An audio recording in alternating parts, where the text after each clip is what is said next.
Hello, hello. And if you're watching this in Iran, I'm the little Satan. Well, then I guess that makes me the great Satan. All right. Those aren't actually the names we go by. Why don't you introduce yourself? My name is Defiant. I have a little YouTube channel, and this is my gameplay you're watching. And Mr. Van Leader here graciously invited me to do a dual com with him, and I said most definitely because I've been looking to do a dual com with somebody for quite a while. So thanks, man, for the opportunity. Yeah, well, no worries at all. I mean, I think for the topic of the gameplay, it really should be about small YouTube channels. I have a small YouTube channel. You have a small YouTube channel, and if you're watching this, then you're obviously prepared to be subscribed to a small YouTube channel. So the link to his channel will be in the description, and yeah, it'd be great if you could go and check him out because. I mean, we were talking before, and there's not really too much to Call of Duty commentary. I don't know if you'd agree. Yeah, there really isn't that much. I mean, there isn't that much difference between the big commentators and the little commentators. We're all the same general idea. And it really is just the little things and maybe a few things that aren't very fair when you think about it as to why some people get big and other people, just stay small. And I guess that's what we're going to be talking about here. I guess you brought up a good point as far as one of the worst things about YouTube commentary right now, or I guess Black Ops commentary more specifically, is that it really is about, who you know. And that's how people get big is, hey man, I'm this guy's friend and he has 100,000 subscribers and I have 20 and hey man, can you give me a shout out? And that's how a lot of people get big. And I guess that's been a big issue as of late. And I guess that's probably the best thing for us to focus on right now, wouldn't you say? Yeah, yeah. I mean, absolutely. Like you say, like in my view, there's no difference like between a big commentator with thousands of tens of thousands or hundreds of thousands of subscribers. It's just basically it's not that difficult to be good in a public match of Call of Duty and get a good score and put it up so people can watch. And then it's not too difficult to sort of be able to string a couple of sentences together to talk about whatever it is that's going on. Some people talk about their personal life, other people talk about the gameplay, but either way it's pretty simple to do that. Like it's not like there are five guys on earth that can do it and everyone else should just give up because yeah, it's a pretty easy thing, and it's more about the willingness of the viewers to try something new and just not just click on their favorite commentator or not just click on every Machinima Respawn video that comes in because a lot of them are dodgy. You're sniping a guy there with Yeah. your Magnum. Yeah, I know. And then I get really lucky this guy doesn't kill me. And then I remember this part pretty vividly. I run out here and I'm like, I don't have any ammo on my other gun, and I'm just like frantically searching for a gun because I don't want to die because I know I'm one kill away from my Blackbird. And then I run into this guy at the worst time, and luckily I picked up the kill there. But um, yeah, what you were talking about. And picked up the FAMAS. Yeah, Yeah, more importantly. yeah, exactly. The easiest to use gun in the game probably. And I guess one of the things that we were talking about a little bit before we recorded this was besides knowing people and doing good commentaries and stuff. I guess the reason that some people get big and others don't is because once the community subscribes to one person and they decide they like one person, and that person says, hey, check out my friend, they're going to go check him out, and they're never going to really search again, and they're never going to have to search again for a Black Ops video on YouTube. I mean, it's done. They've subscribed to somebody, and that's that.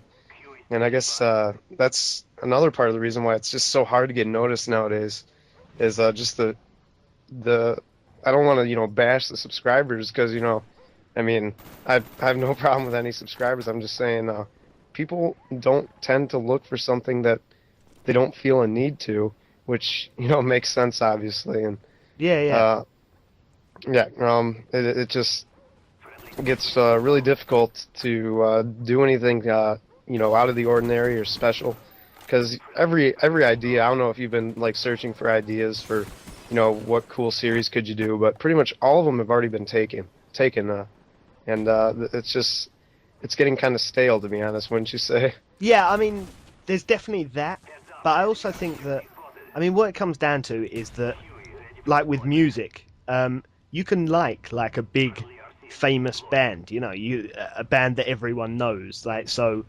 a Coldplay, do you know what I mean? A multi-million-dollar selling band who's, in Call of Duty commentary terms, that's like a Seananners or a Tape. Yeah. But you can also like, like bands that play, if you have a local pub or a local club or, bars and stuff, and they're still going to be making good music. Like, I mean, I appreciate that some of them aren't going to be making good music, and it's fine that you should ignore those people, but there are people who you've never heard of that's a better guitarist than, Steve Vai or one of these people that is supposedly awesome, or a better rapper or a better DJ or whatever it is that you're into. And I think that with music, people are proud of knowing more obscure I know more obscure groups than you, therefore I'm cooler than you. And that doesn't really happen on YouTube. It's, people sort of lay down their marker and say, no, I like Wings of Redemption, or I like Muzzer Fuzzer or Hutch, and that's the only person that they're interested in hearing from. That they don't. I'd say an awful lot of people don't appreciate that. It's okay to like that big group, but that there's also a whole world of other people out there. And I think with music, people are.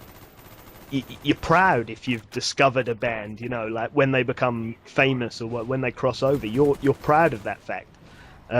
And that doesn't happen with commentaries. Like, you don't see other commentators shouting out, someone with 200,000 subscribers saying, I like this guy who's got no subscribers just because I like him, and so they feel like they're a bit cooler because they've got a slightly obscure or left field taste.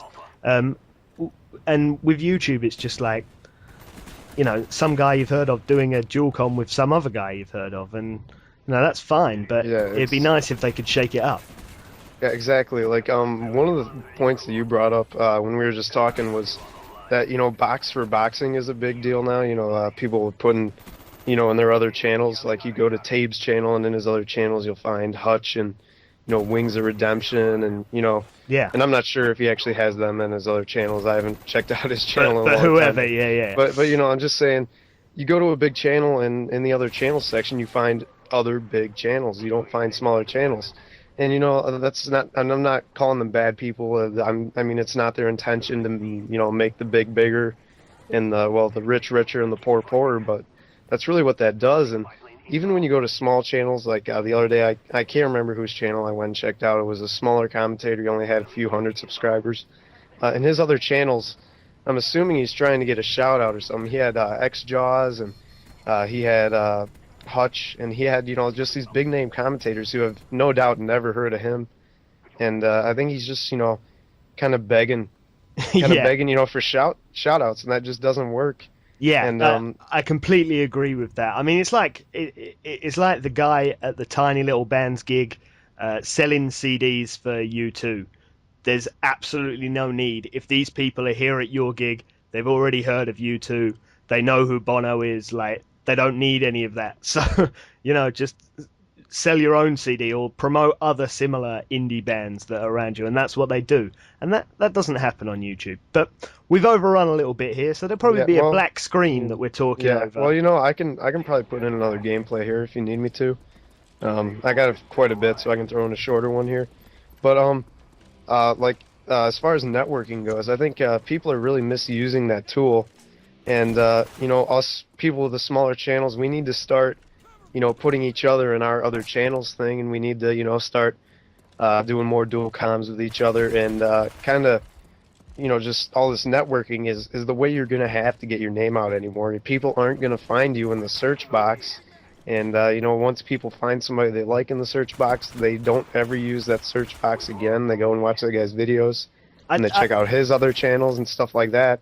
I think that's true. I think that's true to an extent, but everyone who's watching this on my channel is prepared to subscribe to a smaller channel and, to watch the videos. So in that sense, thank you for subscribing, and hopefully you'll go and sort DeF1AnT out with a few more subs. But yeah, I mean, it's just, it's intensely strange the way that, like you say, the rich get richer. But I don't think there's always a problem with that. But I'd like it to be, when you click on a machinima video, I'd like it to be of a higher quality than, because they've got any video they can pick on the internet. Like, Yes, it should they be do. of a higher quality, and people are going to watch it because it's on machinima, and they spam people's sub boxes with 15 subscriptions, 15 videos a day, and some people will watch all of them, and some of them are really good. I'm not knocking that. Yeah, definitely. Some of them are, and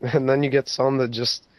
I have it all the time. I don't really watch machinima videos anymore because it got frustrating to a point when I would watch somebody on machinima who you could tell they're just doing it kind of for the money and stuff like that because they have the machinima contract and they're just posting to post. And I think machinima's kind of gone downhill recently with just how content people are putting out subpar content because they've already made it.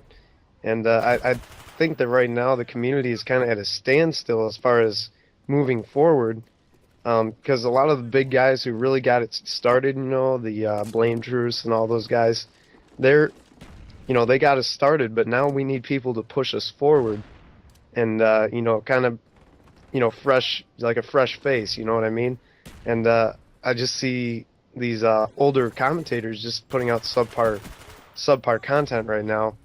And I just don't see it helping the community, and I don't understand why people don't get up the motivation to go and check out more small channels. And I know there are people who do that. It's just it's such a small percentage of the people that actually watch these Black Ops commentaries and Call of Duty commentaries. It's kind of frustrating to us, but absolutely. I mean, one thing that you lot watching in the comment section could do is list if you've got a favorite commentator with, say, less than 1,000 subscribers. Like, just list them in the comments, and hopefully people reading this will be able to check out a few of them, and just maybe shake it up, because it might just be people you've never heard of because you've never had the inclination to search. The other thing you can do is just go unsubscribe from Machinima Respawn. Like, I'm not trying to have a go at these guys. Like, I'm not declaring war on Machinima. That'd be pretty cool. Yeah, I mean, just you'd be surprised that if you do that. I mean, keep subscribed to, if you like Sam 5000, go and subscribe to Sam 5000's channel. Don't.